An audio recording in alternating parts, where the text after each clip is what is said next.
Abakulembeze mu disitulikiti y'Embalala omuli ne bannaddiini baagala paalamenti eveewo waakiri pulezidenti asigaze baminisita n'abayambi baabwe basobola okutambuza emirimu.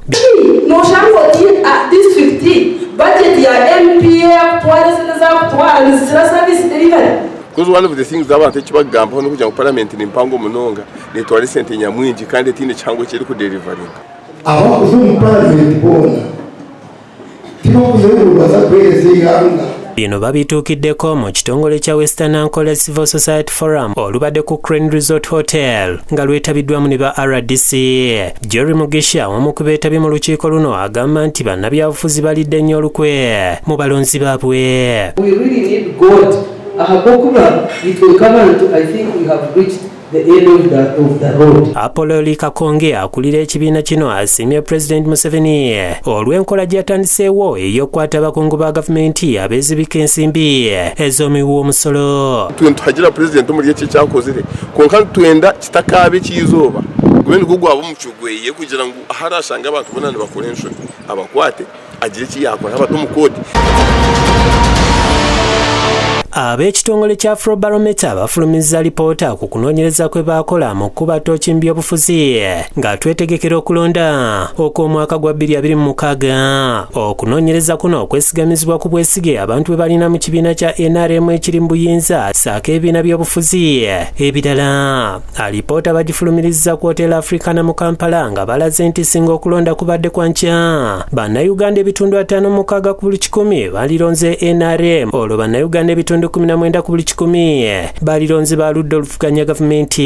Ekiba kitegeeza nti mu nsengeka y'ebyobufuzi byammwe mukkiriza kibiina kimu. Okunoonyereza kulaze nti mu biseera by'okulonda obutabanguko obusinga buva ku baludde oluvuganya gavumenti.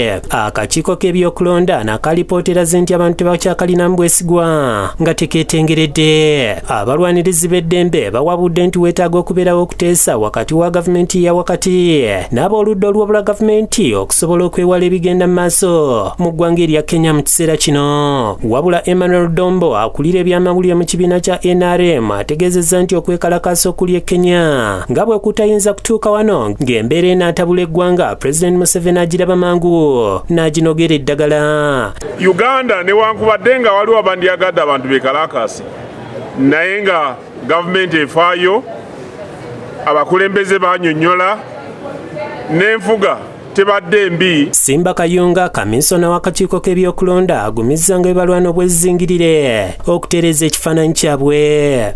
Kati nga Electoral Commission kye tulina okukola kunoonyereza lwaki abamu tebatutrustinga. Bwe tunafuna ensonga lwaki tebatutrustinga tujja zikolako. Mu nsisinkano eno Abdul Twahim Magambo akiikiridde ekibiina kya National Unity Platform akubaganya empawa ku kunoonyereza kwa bano. Kitongole nga UPDF ekyakola omulimu ogw'amaanyi okuwamba n'okubuzaawo abantu mu kalulu nti ate bannayuganda balaga nti bakirinamu obwesige ekitali kituufu.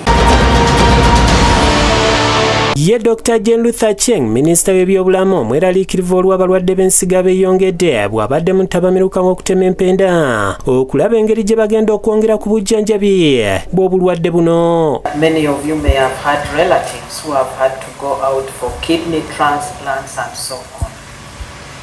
While Uganda is trying very hard to start the program, I must again emphasize that it will not be free.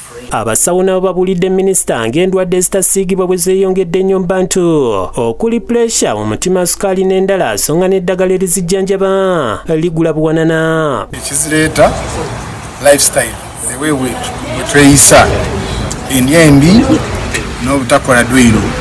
Buli omu alina okumanya nti alina ensigo ate alina okumanya ekola etya kyetuyita screening kigenda.